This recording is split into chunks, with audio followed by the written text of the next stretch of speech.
You said that you kind of came out to some people. What would have been your definition, or maybe even still now, of fully coming out? Like, what would that have looked like for you?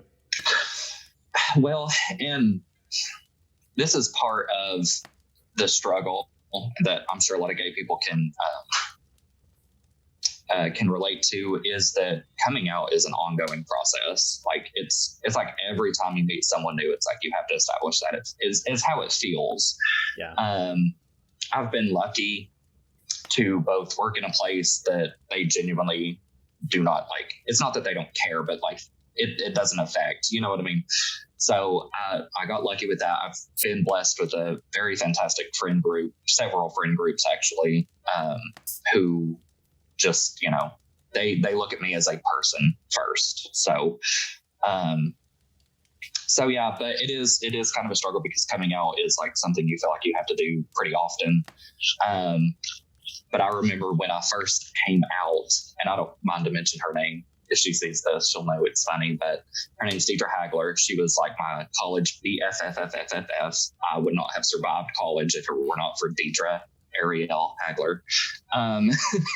But we were in the computer lab in the science building, the one in the basement. Do you remember? Mm-hmm, mm-hmm. And I had logged on to Facebook, and this guy who I didn't know, of course, you didn't have like all these, well, you had dating apps, but they weren't huge, and I wasn't on any of them. I was just logging on to Facebook, and this guy had asked me if I wanted to go out for coffee. And I was kind of confused because I wasn't out to anyone, but I guess he got that vibe from my pictures or whatever. So I was just like, oh, sure. And he was like, so is it a date? And he had sent that message. And before I could close out of it, Deidre just like looked over just to ask me a question or something. And she saw that. And she was like, are you gay? And I was like, so she was the very first person. And like I said, she got me through so much, especially when everything started kind of hitting the fan with family and stuff. But yeah, that was my first coming out. It was an accident. And I wonder to this day if I hadn't have just, continued on with the secret of me being gay, if I hadn't just stayed in the closet, if it weren't for that experience. That like accident almost. It was like, yeah. And with a friend that reacted well, I'm sure that helps. Oh, yeah. Do you think that your life would have taken a different path if you had came out earlier? Well, honestly, I don't know what would have happened, because when my parents found out about me, of course I was 18, so they had no responsibility necessarily. So it didn't matter if they kicked me out, the law couldn't get involved. But I mean, if they had found out before, I truly don't know. I mean, I was terrified of being homeless or as like, a 13-year-old, so I just didn't know what was going to happen, or if I was going to be sent to some kind of like, I had read ghost stories, not even ghost stories because they're very real, but I had read horror stories about like conversion therapy and things like that. So, worst comes to worst, your parents send you to a camp, there's not really anything you can do about it well, I think that's starting to change now, but as a kid, you can't really think about that. You're just thinking about like, I just want to have a place to sleep at night. And I just, like I said, I just want to keep the status quo. I don't want to make any waves or anything. So I truly don't know. And it gets kind of difficult to think about, because I don't know what would have happened to me if I would have ended up hurting myself if someone had have found out earlier. I truly don't know. Well, and like, unless you're brought up very progressively, your parents are your rulers, I feel like, especially in more conservative Southern culture, you do exactly what your parents tell you to do. They make your decisions for you. Mm-hmm. And you can't escape that. So being a kid, which is pretty much what you were, you think, okay, well, if this comes out, whatever my parents want to do to me, that's what's going to happen to me. Yeah. Doesn't matter how unrealistic it actually is. All those things are possibilities. Yeah. And we fully believed in, spare the rod, spoil the child. We fully believed in, I can't remember the exact verbiage from the Bible, but it says something to the extent of rebellion is as the sin of witchcraft. So it was like, if you don't do exactly what your parents say, you're basically a witch. Yeah, and I'm writing that down because, I mean, that's just a general statement and almost a general attitude for how the South is, Yeah. Tradition is first, and if you get out of line, you're now the other, and why do you think you're better than me? Why do you think you're better than all this that we've established? And that really is the mindset regardless. So do you think that your parents would have done something like that? Do you think that was their outlook on it if they had found out earlier? I don't think they would have sent me away to some place. I think they would have made me, because even when I was an adult and my parents had officially found out for like the second time, because we can go through the different coming outs here in a little bit, but like when I had officially come out, I remember my mother was like, well, do you just need to go see a therapist? And I was like, no, there's nothing wrong with me. So I fully believe, like, if I was a child, they would have forced me to go to therapy, even if it wasn't like anything damaging physically. I think it could have hurt me mentally and emotionally. But and I know for a fact it would have been no cell phone. You don't have a curfew. Like, you go to school and you come home, or you're in therapy. And like, I was really scared of that. Just being completely cut off from everyone, Yeah. And to be clear, that probably would have been therapy because they thought that you were just confused or struggling with your identity and probably didn't want you to go in that direction almost. Yeah. Yeah, definitely. So you mentioned your different coming outs, and it seems like we've got to a point in the story where that's pretty relevant. Do you want to walk through those? So like the different rounds with my parents. So, sure. And I just want to say, first and foremost, I still do not harbor any ill feelings toward either of my parents. And I'll talk about it as it, comes about, and I might get a little emotional, just a heads up.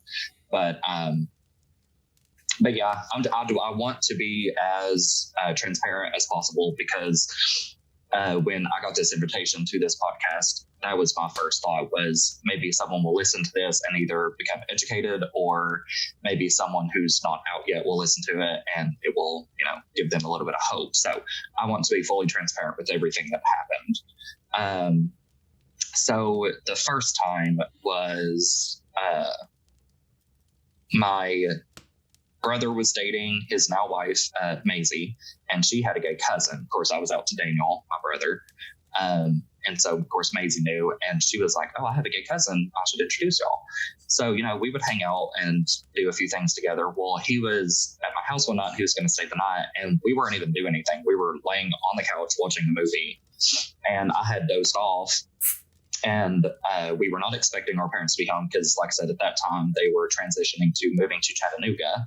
So we had the family house in Tellico that we grew up in that was basically given more or less to me and Daniel. And my dad had come home from Chattanooga unexpected. We did not expect him that night, obviously. And he just completely blew up. Like, I genuinely thought I was going to die that night. And I felt completely powerless. Like, I didn't have a car at the time, so it's like I couldn't go anywhere.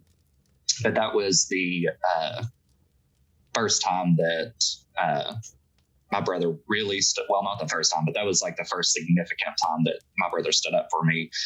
So much so that my dad ended up kicking both of us out. Wow. And I went to my best friend at the time.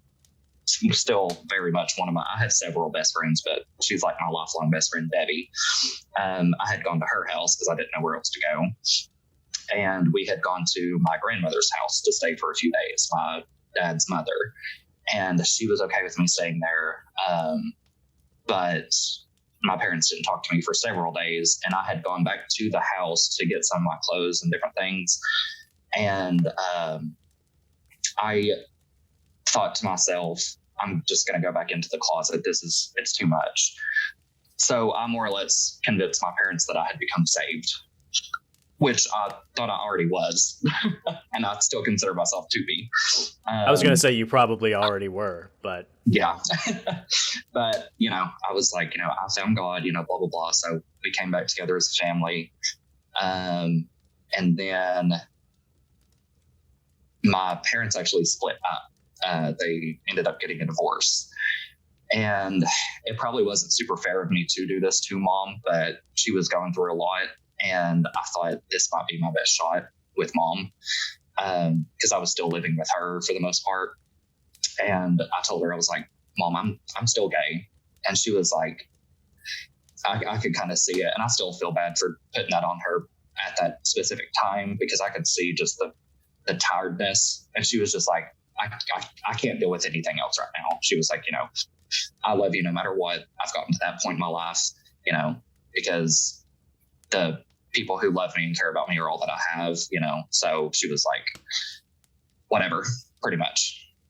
And then I just did not come out to my dad for a very, very long time. It was almost like just an unspoken thing.